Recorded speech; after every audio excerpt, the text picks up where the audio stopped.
in one of these, I'll introduce this event type here now.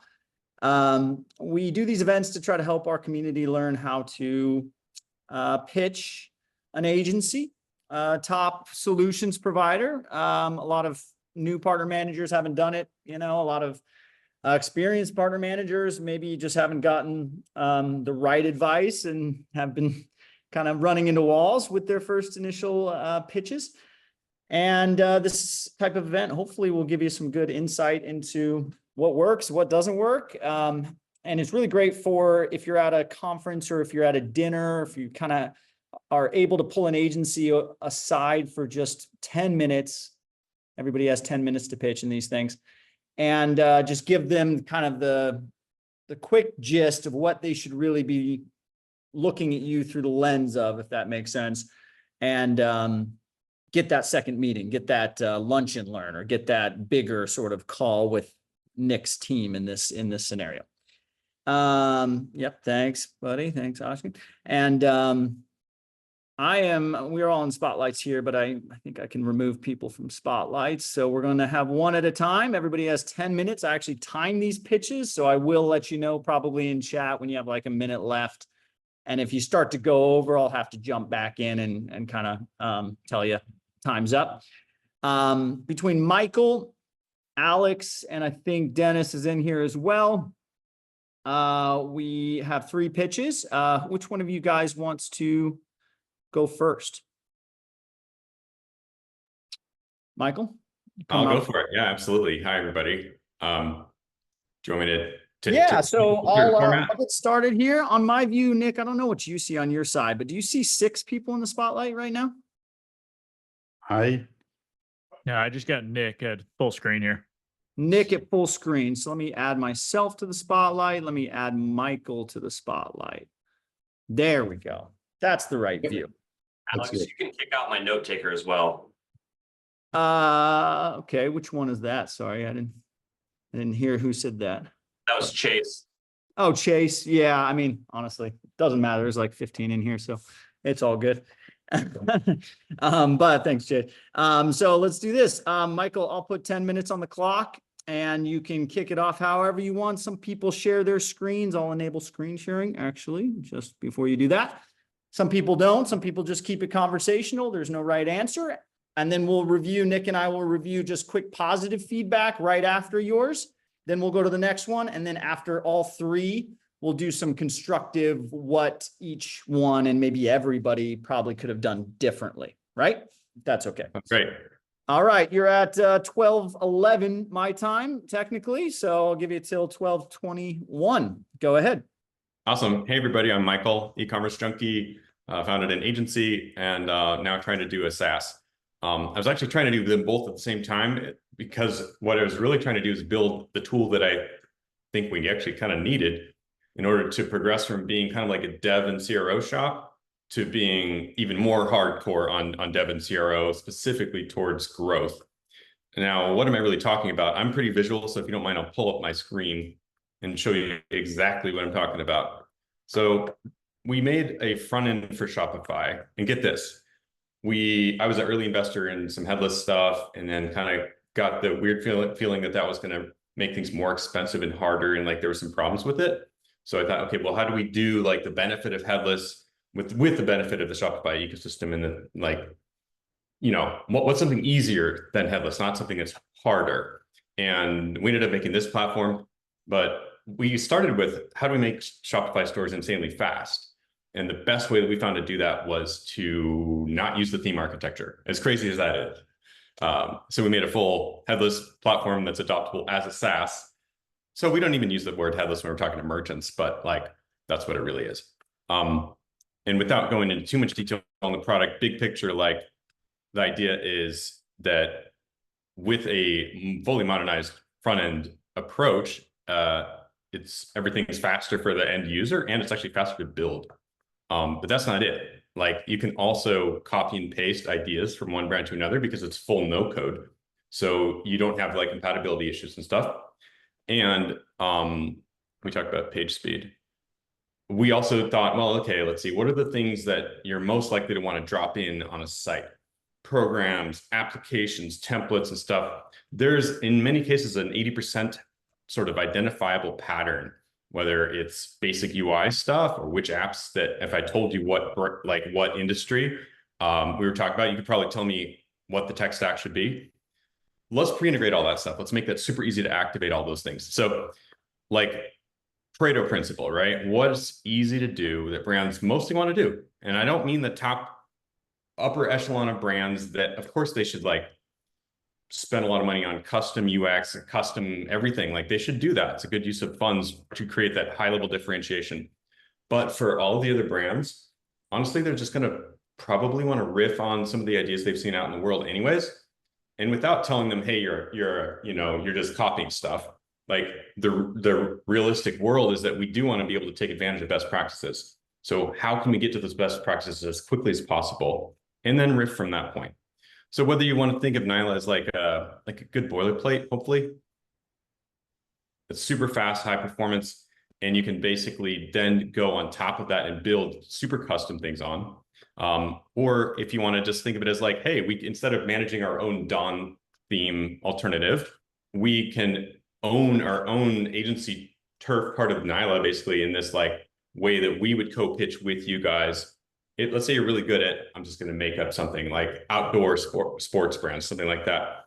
Well, we would want to work with you to come up with like a flavor of Nyla that we can jointly go to market to those brands with, where that 80 percentile is specific to that vertical, and brands immediately resonate with this approach. Like if I'm going out and pitching a brand, they're going, okay, well, I don't really know what any of these words are, and they're constantly getting an influx of e-commerce acronyms, and headless, definitely, they don't like that term. They're scared of that. Platforms, that's a scary word. What are the things they like? Let's see, apps, iteration, A/B testing. They like the sound of that, even though they don't do it. Design, like when they have the time, budget, and like mental space to do a redesign, they love that. It's great. So if we can take these things that they like and have them be able to do more of those things in tandem with you as our partners, then I think everybody wins. So what is Nyla at the end of the day as a product? It's a front-end builder, not just page builder in the sense that I can go into a particular type of page within the Shopify theme architecture and then make cool changes there. It actually entirely replaces the theme architecture with a totally different front-end approach that still corresponds to Shopify norms. And in fact, it actually plugs directly into a normal Shopify site. So it is a Shopify front end. Here's my generic Shopify store. Nyla is going to be looking at the product information, the customer information, the order information, the collection information, and sort of, if you want to think of it as caching that information in a very high performance way, and then outputting that to the end user with the advantages of the very latest front end technologies like Cloudflare's edge processing and so on. There are some other aspects to the platform that I probably won't go into all the way, but big picture, here's how we think about it. If you're thinking about your practice with Shopify merchants, most of the time they're probably using a Shopify theme. And there's nothing fundamentally wrong with Shopify or Shopify themes. I want to stress this point. The thing that happens is they often get crufted over the top of with apps and code and just like, compatibility issues over time. And that makes things slow. And as we've seen with Google's latest performance guidelines, it's actually becoming a ranking factor, not only just how fast is the site, but also how fresh is your content. So the question then becomes, can the client and you as the partner together iterate that website in a way that's actually going to be progressing them very quickly and affordably for them?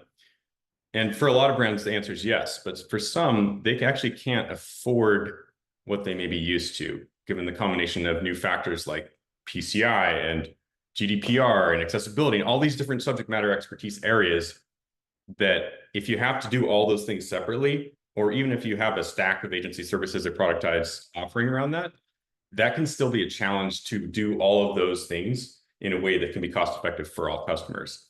So we've been trying to find a way to, instead of going above the Shopify theme architecture, where we're thinking like custom and headless, Nyla actually slips underneath that. So you can do a full low-code, no-code practice with Nyla without touching your existing business and start to see, kind of test the waters on what could it be like to use more modern front-end approaches without having to build out full custom headless, which is super expensive.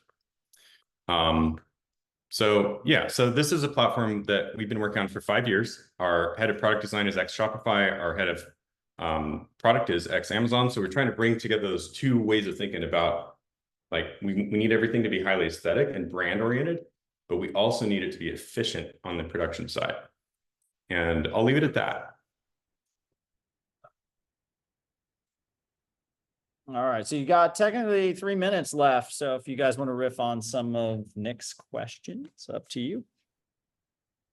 Yeah, sure. I mean, I liked the one part you talked about, really, it's like helping people, helping brands with things that they like, and like to maybe get into that. Like, I think that's an important aspect of it. I think, when I just think of all the things that you've just described, I think primarily, okay, you're a front end builder. I can take the benefits of headless, but make things easier, and make everything faster. I mean, that's of course touching on often the first benefit people will talk about when it comes to headless. Hey, things are going to be faster. Things are going to be faster. Shopify is always pushing that in the market too. Like, hey, we're the fastest already. So if Shopify's already saying, hey, like, we're really fast, you're saying, hey, we're going to speed this up already, faster than what Shopify is going to do. Maybe some points to talk around that, I think could be helpful, but maybe I'm not diving into the full overview yet. I want to ask another question. So this part about helping brands with things that they like to do, can you describe like what that, again, maybe what that might look like for a brand? Like, let's say they really they really enjoy the front end design, and they like optimizing it for their clients, and how could they do that much better with Nyla? Good question. So brands have an intuitive sense of their brand, kind of by definition, or at least they think they do. Like, the brand's kind of like really important to them. And if they've done anything at all right, then they probably do actually have a bit of a sense there. But we all know that we have to help them convert. So kind of like part A to this is de-risking their ability to iterate creatively. And so by infusing the things that they're going to be able to do, whether it be a UI change or dropping in an app or dropping in some tagging, stuff like that, by having some sort of protective mechanisms around performance, that makes them feel far more comfortable in doing the thing that they most want to do. In this case of being like, I want to try that. And a lot of it's just like, I have an idea. I don't know if it's good or bad. Theoretically, I'd love to A/B test it. Oh, wait, now I can super easily without having to become an A/B testing expert. They love that. And so kind of like the rapid iteration and A/B testing being part of the journey of iterating a website, most brands like doing that. But they don't want to have to become an expert in it, interestingly. They just want to they want something that feels to them better than Wix or Squarespace, but is less complicated than an Optimizely or a VWO or even just like a contentful style experience. Got it. So maybe, do we have another minute here for a question? Yeah. What would using Nyla prevent or help us stop using? So you mentioned some A/B testing tools there. Would there be other tools that we could immediately be like, okay, we don't need to use that anymore now that we've got Nyla? Yeah, so our approach to sort of the ecosystem is that when there's a good Shopify ecosystem solution for something, let's just be compatible with it, because otherwise we're reinventing the wheel, and that would be stupid. The vast majority of the who's who Shopify apps that we're all familiar with, we have official integrations for, and we actually figured out a way to do custom app integrations within a no-code environment as well, by interleaving our system of liquid style data properties with JavaScript editability. This is sort of like a agency only feature. We wouldn't let brands use this. So I guess like the main thing there is the extensibility of the platform. It is an opinionated platform. So if we think about 15 years ago, brands, they didn't want to use SaaS e-commerce because A, the tools weren't quite good enough, and B, they thought they could do a better job of managing their own servers and stuff. And they thought they needed the full customizability. Whereas what we all told them was like, actually, you should probably just use Shopify. You know, it's checkout, maybe not as good as if you could do a world-class treatment on that, but it's probably good enough. Maybe do that for now. Well, now I'm seeing it as that same type of thinking applies to like a move towards low code, no code, where you can say, hey, look, we've already identified the critical path. We're actually literally experts, we meaning all of us in this call. We actually know what you should probably be doing better than you do. And at the point at which a brand is willing to accept that, that's the point at which they're able to take advantage of incredible efficiencies and trust you, which is what I think we all want, right? We want, and we know we can provide the most value to brands once we win their trust and demonstrate to them, hey, look, we are actually going to provide you efficiency by telling you what you should do or giving you a few options from which to choose rather than saying, well, you tell me what to do and then doing full custom loops. All right. All right, we got a wrap. Let's do some quick feedback on that. Thank you, Michael and Nyla. Feel free to post your LinkedIn stuff and your website stuff, Michael, in case you want to partner with any of these other people in here. I'm going to remove you from Spotlight real quick. Anything Mike did well? I think the thing that he led with, starting talking about like the benefit of headless but easier. I think you know, that's an immediate, I think, grabber, and that's like, okay, great. I think that was like something continued to lead with, you know, speeding up Shopify, great. You know, I like the part that he talked about with agencies, like how you could work with us to build a theme that's targeting specific vertical, like for us, you know, like fashion and beauty. I think that was really useful. And then, yeah, help brands with things that they like. We talked a little about that. Those are the things I liked. Awesome. Yeah, I'll save mine for the notes since we're already running a few minutes behind. I'm going to put these together, all my pros and cons, as well as I'll try to document Nick's as well in the notes underneath the video that we post to the community later. So next up, let's do Alex and Revend. Pretty cool new product. And you go ahead, Alex. You've got until 12:35 my time. Go ahead. Hey, perfect. Hey, Nick, very nice to meet you. First time meeting you. We might have bumped into each other, I think, in Toronto for the Shopify event, if you were there. Quite possibly, yeah. Yeah, I kind of recognize your face. I don't think we talked, but we bumped for sure. Likewise. Yeah. So I wanted to talk to you today about Revend. We're a solution that does a few things, but mostly around the attribution space. Let's get some slides up if you don't mind. I'll try not to use the slides as a crush too much. So our real differentiator is working in real time and using real-time data to empower marketeers to basically stop wasting money on bad ads that don't perform. Now, with that kind of value prop, we ended up with quite extensive product suite. So if you're asking what would Revend replace in my stack, we can replace LFR, we can replace Triple Whale, we can replace Little Data, we can replace Northbeam, Clar, all those kinds of solutions. So we try to be an end-to-end marketing or customer behavior understanding tool and data quality tool in the e-commerce space. So a little bit of history. We started out as a monitoring solution. I was CTO at the second largest marketplace in Belgium. By the way, we're based in Antwerp, Belgium, but acting globally. And there I was leading a very small development team, and we were doing 14 million GMV every month. So lots of responsibility. I was bringing my laptop into the movies. I was bringing laptops to dinners with me. I think we can all, like, we've all been there at one point in our businesses, right? And I wanted something that would help me be more proactive so that I would know beforehand when something was going on other than somebody calling me in. So that's why we built Revend Monitoring. So what Revend Monitoring does is it's going to look at your conversion funnel and the tracking signals that are coming in. Just going to see, like, okay, for this time of the day, what's the minimum number of add to carts, checkouts, purchases we expect. And whenever there's a deviation, It kind of helps you do a little bit of debugging by showing you everything that you changed around that episode.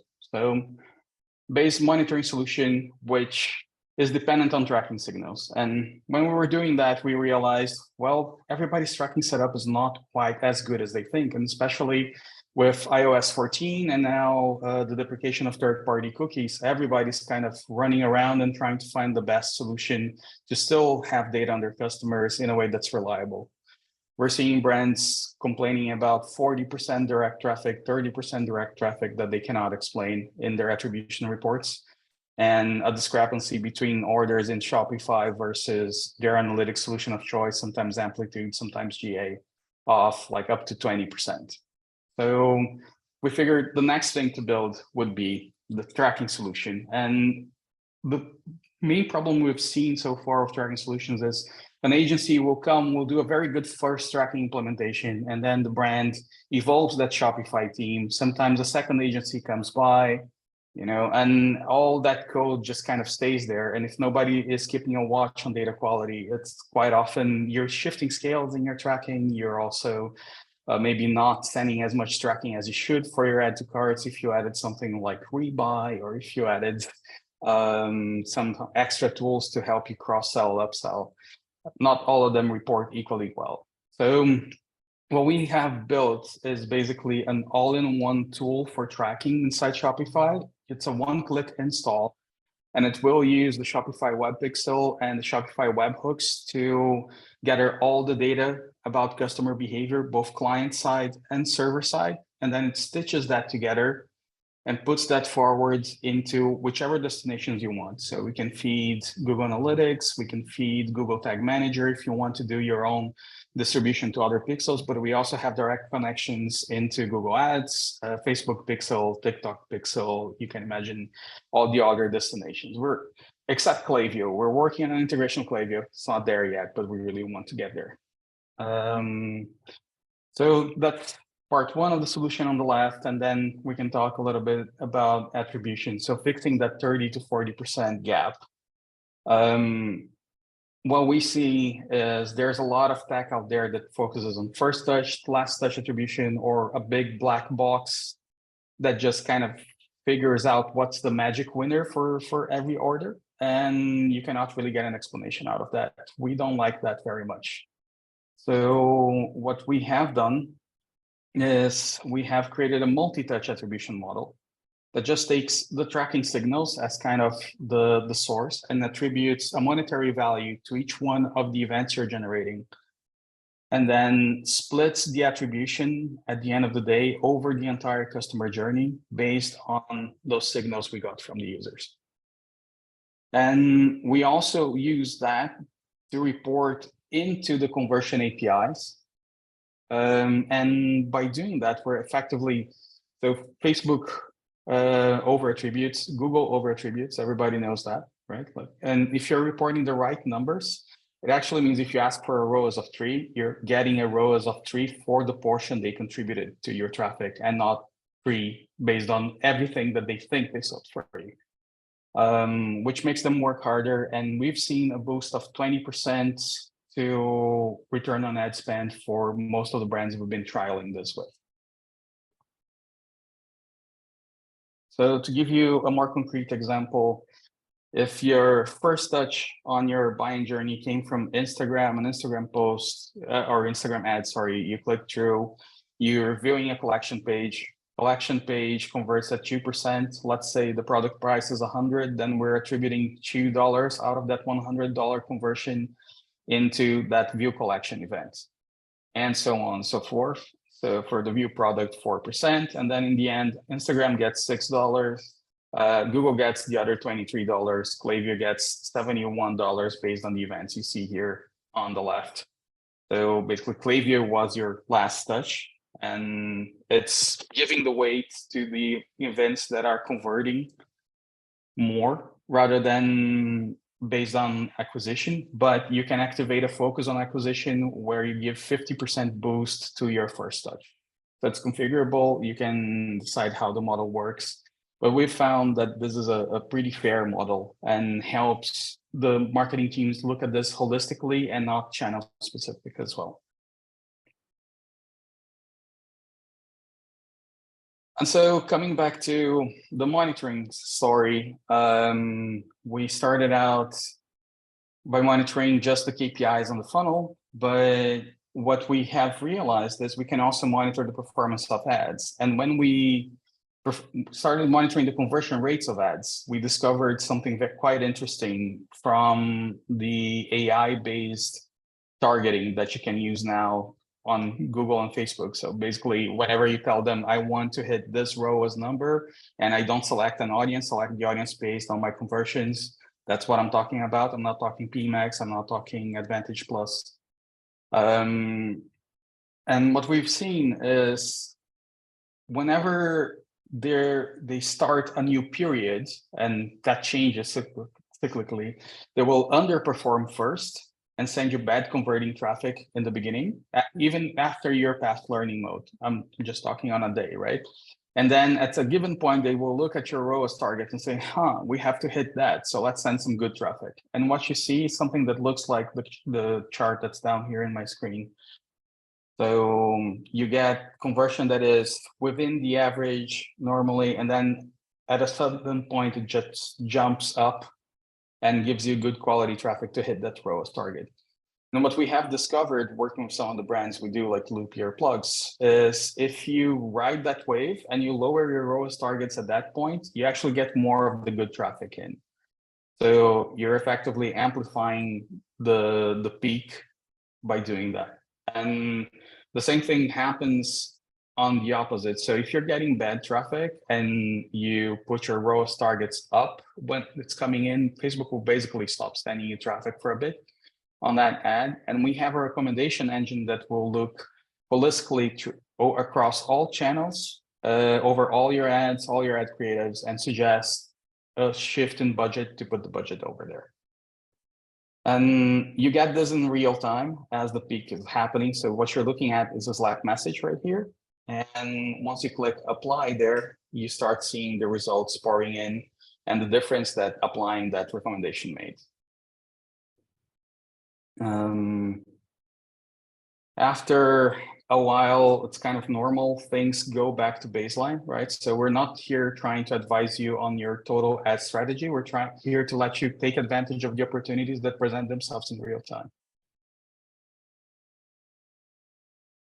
All Thanks, right. Alex. Thank you, Alex. Thank you so much. Nick, any compliments for Alex before we hear the last pitch, and then we'll do the bad cop, the negative stuff. Go ahead, Nick. Anything Alex did well? Yeah, I think it was good that you talked just right up front about how you're using just real-time data to prevent misspend on ads. I think that's an important one. You know, when I hear about just real-time monitoring, at first I immediately think of perhaps like Rewind and some of the things that they do, but this like clarified that immediately for me, so I thought that was helpful. I liked that you know, you talked about very right up front as far as like some of the other tools that this could replace, you know, Triple Whale and all these other sort of attribution ones. And I also like the part where you're talking about, you know, how you can shift your spend to the best performing ads and how you would go about that. So those are my main things that I liked about it. All righty. I'm going to kick you out of the spotlight, Alex, and then stay on if you want to hear feedback at the very end. Up to you. Just a shout out to Sunny and Farah, who are both in the audience from Rewind. Hey, guys. Hey, Sonny, I didn't know you're here. Hey, guys. Hey, Sonny. Dennis, you're pitching too, right? Am I correct on that? That's right. That's right. Hi, everybody. Nick, good to meet you. So I'm from Downpay, technically High Pound, but we're kind of going through a rebrand. High Pound was our app agency name. Now we're just Downpay because Downpay is our one app, and it looks like it's going to stay that way. We're about 2 years into it, and things are going well. I'm really excited to give you the pitch. We've been refining this partner pitch. It's becoming a very important thing to us to get partnerships right. So really appreciating your feedback. Let's hear the professional one. Let me give you an accurate time spot here. So 12:37, we'll give you till 12:48. And okay. yeah, do your best, man. Enjoy. I'm going to get out of here. Okay, thank you. I'm gonna get right into the pitch. So Downpay, it's a partial payments app, and basically we give customers the flexibility around how they want to pay for their orders. So our app uses a card on file functionality to hold on to a customer's payment method and allow the merchant to charge this payment method at a later date. So if we take a look at this made to order couch, so what we have here is just a standard product page. We have our app block down here that gives the customer an option to pay half upfront, pay half later, or pay the full thing upfront. If they choose to just pay for the half upfront, I guess I gotta select. Yeah, let's go with blue. So there's a made to order couch, so it's gonna take a while to deliver. So giving the customer an option to pay for half upfront, that's gonna be an immediate boost to your sales. And so across our market segments, what we're seeing, and you can see the breakdown here, when you're what's due today, what's due later. If you go check out, half the amount is going to be charged today, and the merchant is going to be able to charge the other half at a time of their choosing later when they're ready to deliver that made to order product. And so what we're seeing is across our target market segments, merchants are self-reporting to us that they're getting boosts of 15% and even above, immediate boost to sales after implementing Downpay. I'll show you what that looks like really briefly on the back end as well. If I go to my order screen, here's let's go back here. You see I have a bunch of these partially paid orders. If I go into one, so this one was also 400 upfront, the rest payable later, and collecting the rest is as easy as going here, payment, charging the Visa that's on file. And that's it. That works manually. It can also work through automations. We have an API, we have flow integrations. So it's very easy to seamlessly integrate throughout your workflow. Okay, so that's a demo, clear value prop, give your customers flexibility on how they want to pay and get that boost in sales. One question that comes up is, how are we unique? What is it here that we're doing that's different, that doesn't exist out there? Things that come to mind are things like buy now, pay later. You have Afterpay, you have Klarna, Affirm, so on. How are we different? It's really this card on file technology that's the unique differentiator. We're not a lender like traditional buy now, pay later. We don't give out loans to customers. And so when you're giving out loans, you're kind of at the mercy of the financial system. So Klarna, et cetera, they're charging something like prime plus 4% for each order, and that cost goes to the merchant, not the customer. So for every order that Klarna facilitates for you, you're giving up 7 or 8 or more percent of that revenue. And sure, they're also giving you a boost of 15-20% in sales, but they're taking 8% of that for themselves. Because we're a purely technology solution, we can afford to charge less than 1/10 of what traditional buy now, pay later charges. So that's the unique value add. And then we found that this works really well for certain demographics of merchants, specifically, anybody who has a delay between purchase and delivery of their products, whether it's because they do made to order, or they have a long supply chain, or just prefer to take pre-orders for their merchandise, judge the demand, then do a batch manufacturing thing, if you're doing like limited drops. But furniture, jewelry, hospitality is another big one, where you book a cruise or you book a bike tour in Italy, but it's 5 months from now, and you don't want to part with those $5,000 right away because that's a hard sell, right? And so we have all these target demographics that are underserved by the traditional buy now, pay later providers. They don't want to give up the 7-8% for the privilege of being able to offer their customers that kind of payment flexibility. So that's where we're different. And then the next question is, okay, as a partner, why should you partner with us? What's in it for you?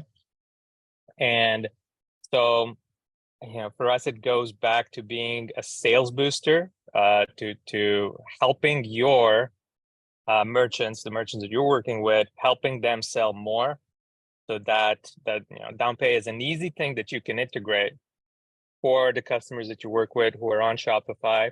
If they're in one of our target demographics, it's an easy way to boost their sales, which is ultimately really what it's all about, and how we're all judged on the quality of the product that we're all delivering. So between Diana and me, so my co-founder Diana and myself, we're both former Shopify employees. We worked there for a number of years. Diana worked on some of these APIs that we're using to build Downpay. Between the two of us, we have 15 years of experience in e-commerce. So we've tried to build a quality app that gets out of the way, doesn't use hacks. It comes with APIs. It can serve Plus shops as well. We have Plus shops on board.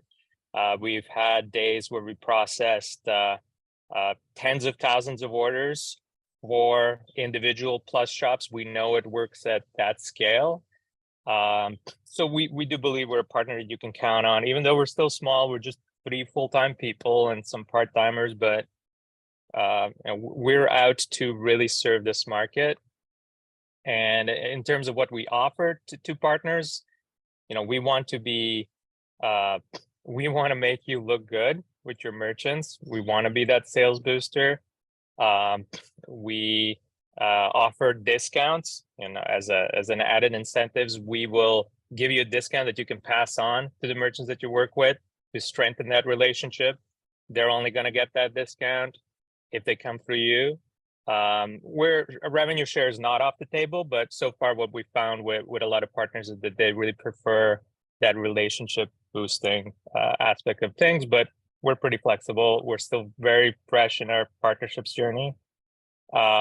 Exclusive access to beta features, that's another thing. First rate support. We want to be that extension of your team when you're implementing that partial payments functionality. We're there to help you do a really good job at that. And then co-marketing opportunities as well. That's another thing that we're always after. We're growing our organic marketing, and we're really eager to get our name out there and partner with quality agencies so that the entire ecosystem knows that Downpay is the solution that you'll be considering if you're in this space. And that's it. 2 more minutes if Nick has any questions. Yeah, I mean, the part where you're talking about just good ways to partner or reasons to partner with you, I think any technology that an agency should use is going to be something that's going to boost sales or improve fix some form of pain point for the clients that we work with. So yeah, always good to touch on that. I'm curious about these other verticals that you talked about. That was kind of interesting because you talked about tour operators and folks that could be worked with now. So that's obviously like the travel vertical. What other ones outside of sort of the standard ones that Shopify has sort of operated with up until now?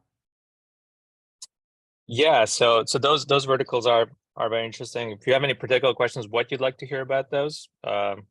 Yeah, just any specific ones, like outside of just like travel. What other ones should we maybe be thinking about? I think so far we're really hyper focused on furniture, jewelry, travel. There's bookings such as any kind of event space. So we have retreats, so places where you do like spiritual retreats. We have physiotherapists, when they want to MacGyver their own thing instead of going with like one of those wellness SaaS holistic things. A lot of places that we've partnered with some bookings apps. So like apps that do calendar integrations on the product page. We found that often if somebody needs that booking thing, they're also going to need Downpay. So if you, whatever vertical you think of where there's some sort of booking functionality, we have meat processors. So people who sell cows by the quarter. Oh, okay. And Mhm. somebody wants to, put a Yeah. deposit down on a quarter cow and then get paid when it gets slaughtered and delivered. Yeah. We have, just this very long tail of use cases. But right now, just because of focus, just because, the advice you get when you're starting out is niche down, niche down, niche down. And so right now we're hammering it home on the furniture, jewelry, hospitality, and a couple of others. Got it. Okay, cool. That's really good. And then any other technologies that you might replace or supplement, like Klarna or Affirm? Are there any specific competitors to what you're doing right now? So we don't have any direct competitors other than buy now, pay later. And I think they're not really interested, I think, in competing with us. We're not really interested in competing with them. I think from the buyer perspective, the experience is similar, but from the seller perspective, we serve very different markets that would prefer not to overlap. We certainly have some people who migrate from buy now, pay later to us, but it was only because they didn't have a better option beforehand. Okay, got it. Is there a possibility for somebody to use a Klarna or an Affirm and also to use Downpay as well? Yeah, you can set things up that way. At checkout, the customer, so if they select an option to pay with Downpay, they won't be shown the ability to pay with Klarna or Affirm. So you can offer both on your site, but then when it comes to checkout, you're either checking out with Klarna or you're checking out with your credit card. And if you're checking out with your credit card, then we can facilitate it. And if not, then you go to your Klarna account, and that's another benefit I forgot to mention is customers don't need to sign up with us the way they need to go and create an account on Klarna, pass a credit check, all that stuff. We completely get out of the way. The customer never even needs to know that they're doing anything through Downpay. Got it. Cool. All right, guys. Dennis, awesome, man. I'm gonna kick you out of this for now, but you did great. Thanks for pitching. All right, so let's do this. Quick review of what Dennis did well, and then since he just went, let's do a review of maybe some things that we suggest he does next time. Yeah, cool. I really liked how you talked about how your former Shopify, and so you've identified this need with your co-founder Diana, and you've built this out, and the fact that you also worked on these kind of similar APIs and similar product at Shopify, identifying that. I thought that's powerful. I mean, I liked also the parts that you talked about, just this value against using Klarna or Affirm for doing pre-orders, and how you're going to charge 1/10 of what they do. I mean, that's awesome. So no credit checks needed, like you mentioned there at the very end. So and then you were very, I think, specific about what type of brands you work well with. So and also like what they would do. So like made to order, batch manufacturing, like furniture, pre-orders, events. Very clear, easy to understand there.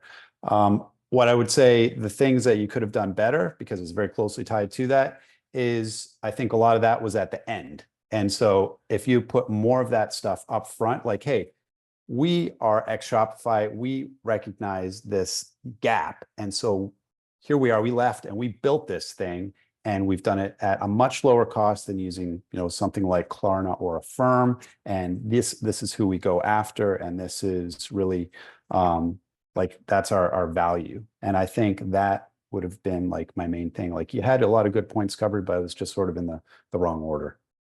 Awesome. So you focus on like what you do well, why you did it, and then how you work with partners. Perfect. Killer. Appreciate it. And yeah, we can follow up with some of this stuff, Nick, and we'll put this into a notes section too. Mhm. You were, I think, the only one that really went into the partner incentives and why partner, and really hammering home the point about wanting to build your partner's business and making that clear. I thought that was just, something that is best practice. It's sometimes hard to get out in 10 minutes, but if you look at it in sections, I mean, maybe a third about the product's use case in reality to qualify that, maybe a third about the joint customer value and some of the things that you could potentially add to the agency's book of business. And then a third about next steps, partner opportunity, things you have that are relevant and timely right now. If you were to break it up into thirds, that's my suggestion. And some of the things you did mention that you're ready for Shopify Plus agencies and how you differentiate, where you're at with Shopify versus Shopify Plus. You obviously know that Nick is a Shopify Plus agency, so that was good. So qualifying him for right now. And then, I have some of the similar things that you could have done differently.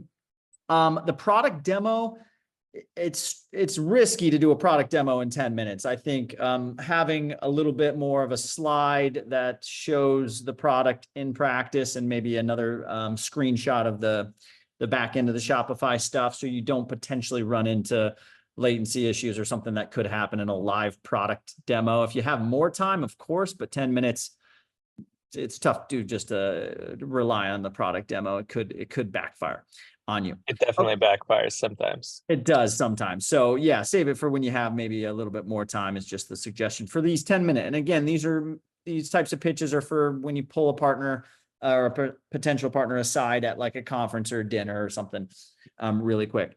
Ash said, what pain are you resolving for the partner? That's a good point, Ash. Great point. But let's go back to Nyla. We mentioned a couple things Nyla did well, Michael Bauer, founder and CEO of Nyla. What are some of the things that Mike could have done differently, in your opinion, if you remember, Nick, or if you have some notes? Yeah, so we got notes and remember some things. I mean, I think that the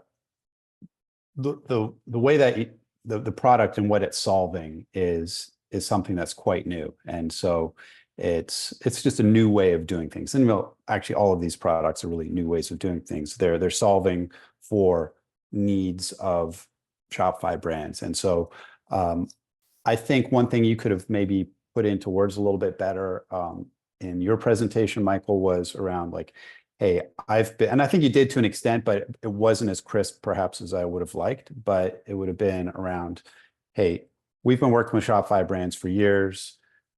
We recognize where the market is going with regard to speed. Shopify has clearly identified this through a number of their studies that they've put out recently. Based on this, we have built out Nyla, and it solves these speed issues. It solves, the complexity of headless. It solves for, being able to work with agencies to target something and make it really repeatable and lower costs that way. I think if there were some things that could have gone into that, I think it would have been better. Just like a little bit more crisp on some of those points. That's the main thing that I would add. Yep. You went into the product presentation and the pitch right away. I think everybody did in these three. Some of the suggestions there is maybe do a little bit of qualifying ahead of time. You may have checked out his website. You may see Maze Group has a couple of customers that could be a fit, asking buying questions about, where they're at right now with the space that you're in, customers' pain points around the space that you're in. So with Nyla specifically, something around, is Nick or the Maze team hearing some latency issues with the customers, or are they kind of experiencing anything in that space where the pain point? And that just really gives you kind of a path forward to say, oh, you did mention this, or maybe you didn't mention this, but what about this? And kind of making sure, even though you only have 10 minutes, there is an opportunity there to cater the conversation a little bit more towards Maze Group and Nick based on some things that you assume. But if you don't, the problem there is you could quickly go down a track that is just irrelevant for Nick and May's group. And then you spent 10 minutes just pitching something that wasn't relevant when you could have spent the time pitching something that was relevant. Could be. Okay. Let me just see real quick. Anything else for Nyla? I'm gonna look through my notes and see if I have anything constructive as well. Anything else for Nyla? No, that's it. Let's see here. I just have, yes, the going right into pitch, asking buying questions, preferences, stuff like that. Yeah. Okay. Moving on to Revend.